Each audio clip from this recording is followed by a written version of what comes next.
अस्सलाम वालेकुम। बालाज पख्तून चैनल से आपका होस्ट एंकर एजाज़ अहमद अवान अज़ीमी आपसे मुखातिब है। इस टाइम पे हम मौजूद हैं पिंडी चौक पे काशिफ़ स्टेट एजेंसी के ऊपर, और हमारे साथ अब शरीक गुफ्तगू हैं पीटीआई के लोकल बॉडीज़ के इलेक्शन के उम्मीदवार राजा यासिर।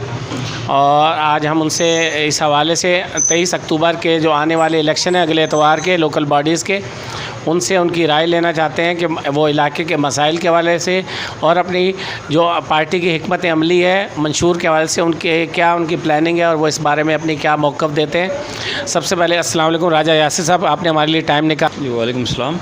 यासिर साहब, सबसे पहला सवाल आपसे यही करना था कि आप भी इस इलाके के मकामी रिहायशी हैं, काफ़ी अरसे से रिहाइश पजीर हैं, और अब आप पीटीआई के प्लेटफॉर्म से लोकल बॉडीज़ के इलेक्शन के उम्मीदवार हैं, कौंसलर के। आप क्या समझते हैं हमारी UC6 अख्तर कॉलोनी के कौन से ऐसे देरीना मसाइल हैं जो काफ़ी अरसे से जो है ज़ेर इल्तवा हैं, जिन्हें फ़िलफ़ौर आप समझते हैं कि उनके ऊपर हल करने की कोशिश करने की ज़रूरत है और जो काफ़ी अरसे से नज़रअंदाज भी हो रहे हैं? जी, बिस्मिल्लाहिर्रहमानिर्रहीम। इय्याका नअबुदु व इय्याका नस्तईन। बहुत अच्छा सवाल आपने इस UC के हवाले से उठाया, और इस UC के हवाले से सबसे जो अहम और देरीना मसला है वो है पानी का। तकरीबन जो 18 से 20 साल हो गए इस इलाके में पानी का जो है वो मसाइल इस कदर लोगों को तकलीफ़ में वो हैं कि वो मसला आज तक हल हो नहीं पा रहा।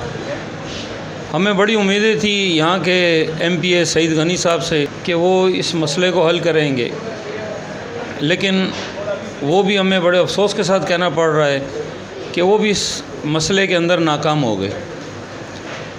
और अब हम जो है उनके इस नाकामी की वजह से अब हमने ये सोचा है कि हम ख़ुद जो है एज़ ए इलाका मुकीन होने की हैसियत से कि हम ख़ुद इलेक्शन में आएँ, और कौन सा प्लेटफार्म है जो कि इस इलाके की फ़लाह बहबूद के लिए बेहतरीन काम कर सकता है, और इस मुल्क के लिए कौन बेहतरीन काम कर सकता है। तो मुल्क की सतह पे तो हमने जो है वो खान साहब को उन्हें जो है वो हमने तस्लीम किया कि खान साहब जो हैं वो मुल्क की सतह पर इस वक्त जो बेहतरीन लीडर की बिना पे वो जो उभर के आए हैं, तो हमें तो वो खान साहब लीडर की बिना पे अच्छे लगे कि वो मुल्क के लिए बहुत अच्छा काम कर रहे हैं। तो उसकी सतह पे, क्योंकि मुल्क के अंदर ही इलाके होते हैं, तो हम इंशाल्लाह जब इस इलाके में खान साहब की क़यादत में इस इलाके में जब मुंतखब होके आएंगे, मैं इस इलाके का जनरल कौंसलर की हैसियत से इलेक्शन लड़ रहा हूँ वार्ड 3 से, और हमारी एक बहुत अच्छी टीम खान साहब ने तैयार की है। हमारे चेयरमैन, वाइस चेयरमैन और 4 कौंसलर जो हैं, बहुत अच्छी टीम है, और हम इंशाल्लाह दिलो जान से इस इलाके में मेहनत करेंगे, सिर्फ़ इस बुनियाद पर कि हमारा ये इलाका एक बेहतरीन इलाका बने, एक मिसाली इलाका बने। और सबसे पहला काम हमारा जो होना है वो इस इलाके के पानी के मसाइल के ऊपर मामलात होने हैं। पानी के मसला हल होगा तो इंशाल्लाह UC में कोई दूसरा काम होगा, क्योंकि इस इलाके में इससे पहले नून लीग रही, नून लीग बहुत बुरे तरीके से फ़ेल हो गई। आप देख सकते हैं, आप मेन रोड पे चले जाएं कि वहाँ पर एक वो 10 बाई 10 का टैंक बनाया और उसके अंदर मोटर ही गायब हो गई। जो कुछ ना कुछ लोगों को कोई आसरा था वो आसरा भी चला गया। एक उम्मीद होती है ना कि यार शायद मोटर लगी है अब पानी आ जाए, तो वो तो मोटर ही वहाँ से गायब होगी तो पानी तो कैसे आएगा। और बाकी है कि हम इंशाल्लाह इस इलाके में कामयाब होंगे।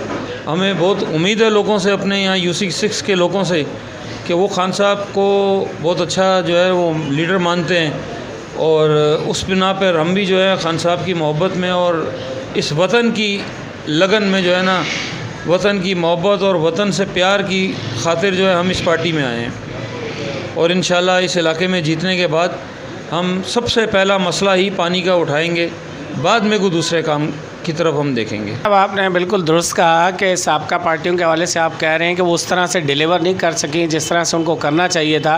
हालांकि UC सेटअप में तमाम पार्टियां जो हमारी मारूफ पार्टियां हैं वो बारी बारी इक़्तिदार में आती रहीं और पानी का दरीना मसला हल नहीं कर पाई, लेकिन यहाँ पर मुखालफिन PTI के ऊपर भी एक इल्ज़ाम लगाते हैं।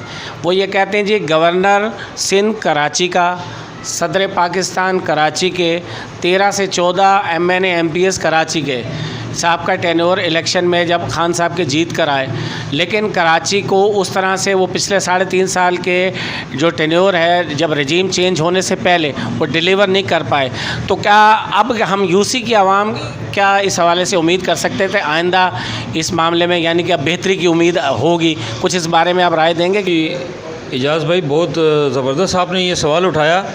कराची के हवाले से मैं ये कहता चलूँ कि सबसे बड़ा जो कराची का मसला था सीवरेज का, आप देख सकते हैं 70 साल से ये मसला बना हुआ था, इंक्रोचमेंट जो नालों के ऊपर बनी हुई थी, और ये हमारे खान साहब ने अरबों रुपए के प्रोजेक्ट देकर कराची को, अल्हम्दुलिल्लाह आप इस यूसी के नाले पे बैक साइड पे चले जाएं, कश्मीर कॉलोनी में महमूदाबाद नाला जो कहलाता है, अब आप उस नाले को देख लें, एक मॉडल नाला की सूरत में वो हो गया। वहाँ कैसे नाला बना है, स्ट्रीट लाइट लगी हैं, साइडों पे रोड बने हैं और फुटपाथ लगाए। तो ये तो मसाइल हमारे चल रहे हैं जो थे, वो अल्हम्दुलिल्लाह हमारे जो हैं वो कराची की सतह पे जो हमारे कैंडिडेट थे, पीटीआई के गवर्नर साहब थे, उसके अलावा अली जैदी साहब थे, और दूसरी जो क़यादत है, उन्होंने ही इस काम को खान साहब के ज़रिए ये इस काम को हल कराया। गुज्जर नाला देख लें, वो अभी भी तामीराती काम में चल रहा है। और कराची के हवाले से अब देखें, अब अली जैदी साहब ने इस हलके में ही तकरीबन 8 से 10 करोड़ रुपए वहाँ पे बजट यहाँ लगाया। बस वो बदकिस्मती ये है कि हमारा कुछ मामलात ऐसे हुए कि हम उसको ज़्यादा शो आउट नहीं कर सके, वरना यहाँ पे अली जैदी भाई ने 8 से 10 करोड़ का बजट लगाया, जिस पे हमारे यहाँ पे टफ़ टाइलें लगाई हैं, सीवरेज का निज़ाम दुरुस्त कराया है, कहीं पे पानी की लाइनें भी बिछाई हैं, जहाँ जहाँ हमसे जो कुछ हो सका हमने वो यहाँ पे इस इलाके की सतह पे किया।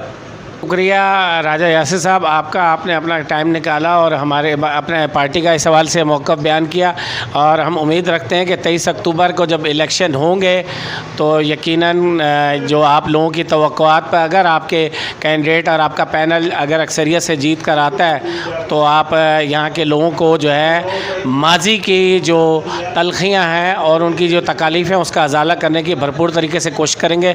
बहुत शुक्रिया। नेक्स्ट वीलॉग के लिए बालाज पख्तून का चैनल का आप इंतज़ार कीजिएगा। शुक्रिया।